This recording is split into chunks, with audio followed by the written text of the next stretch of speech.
Guys, deluded, I'm back again. A lot of you have asked me to speak about this man. He's played 2 games against Arsenal.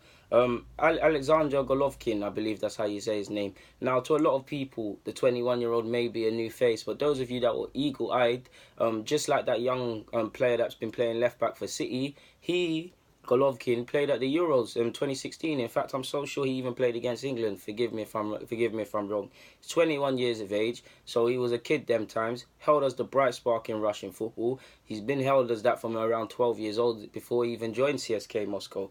I haven't seen him. I'm not going to sit here and tell you guys I've watched Russian League and I've watched him and things like that. But what I can give you is what. Secondly, I'll give you my opinion. But firstly, an Arsenal Russian-based scout said this. He's not talented enough for European level. It is unrealistic to discuss a move to a top Premier League / European club. So yeah, man. He also went on to say he would receive little playing time due to the competition, and he would also need to improve his psychological, mental, and physical attributes. So yeah, man, he's someone that this doesn't sound too promising from the Russian-based scout, who I can assume has watched him because he's a Russian-based, assuming he's a Russian national, has taken an interest to him and watched him a lot of times. Obviously, football is a game of opinion, so he's not the only scout of Arsenal that's bound to have watched him. There has to have been a second one, and if they've confirmed what he said, they probably scrap it off. Wenger's labelled him an interesting player. His club have said £10 million. Now, £10 million for a 21-year-old that passed his audition in both legs against us, and they've scouted him so they know about him.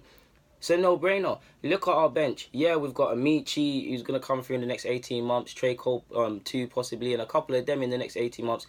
It will be interesting. So we've got Nelson immediately now, and Ketia, Willock, all of them guys. But apart from that, the bench isn't littered with quality attacking players. We could have kept Perez. We've added Mkhitaryan, so someone on the basis that someone would always have to miss out on that. The bench could be better.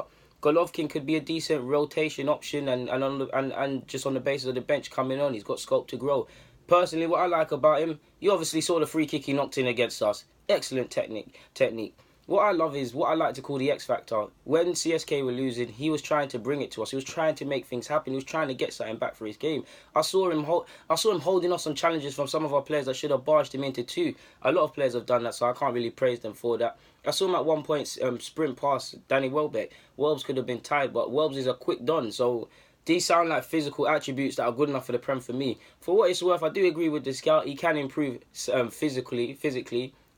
He can improve in that, because when you consider if he's got great balance, if he's physically strong, he'll be a beast. So yeah, he probably wouldn't get a lot of playing time, but for 10 million at 21 years of age, it'd be a no-brainer. Allegedly, Chelsea have been in for him as well. Now, the only carrot we can offer him ahead of Chelsea is that he's more likely to play games. He could end up at Vitesse. That's actually what the papers have said with Chelsea plans for him. Obviously, they've got a Russian owner and things like that. Be a great time to sign him, and that's a serious carrot for him to want to sign for the club. They understand how he works, sort of thing. My risk is at £10 million for 21 years of age, which is for a player who is earmarked as someone. And 10 million is not a really big hit when you could consider our bench. It's a no-brainer. And also, he's playing well. A lot of scouts that weren't interested in him are obviously going to be onto him now. If he has even a decent World Cup, you can forget about 10 million unless it's a release clause. It's going to skyrocket. Pochettino was right when he said it's a dangerous game to be scouting players and waiting until the World Cup comes. For me, you get the bulk of your deals done early, then you scout the World Cup. If you see a little quality player or someone with something, then you do it. You don't go into the World Cup like if we're Arsenal. We don't go into before the World Cup, after the World Cup, during the World Cup. I'm getting excited, guys.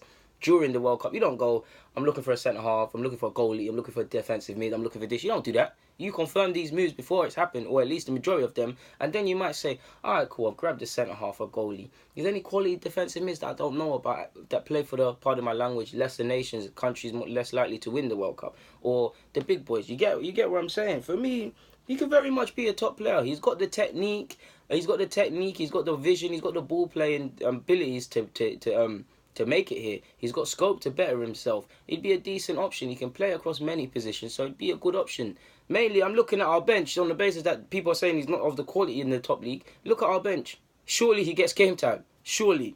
I ain't got much more to say on that. Oh yeah, like I said, the X factor, the bravado is what I like about him. He's won the under-17s Euro before.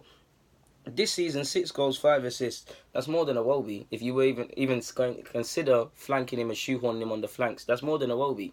Like, no, I'm not trying to disrespect Iwobi. He also played futsal growing up as well, which is interesting when you consider he's got superb technique and ball retention.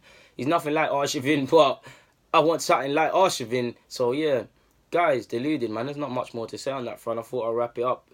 To be honest, the only question mark is 10 million is not a lot, but if we have a budget of 50 million, 70 if we get Europa League, if we take away 10 and it's 60, we're already playing with pennies that we ain't got. We're already spending pennies that we can't afford to spend without covering the spine of the squad that needs to be improved. Now, on that note, I'm really out, guys. Follow me on my socials, DeludedGuna04 and everything from Facebook to Twitter, DGuna04 if you're on the Snapchat thing. Thank you very much for watching, man. Deluded, I'm out.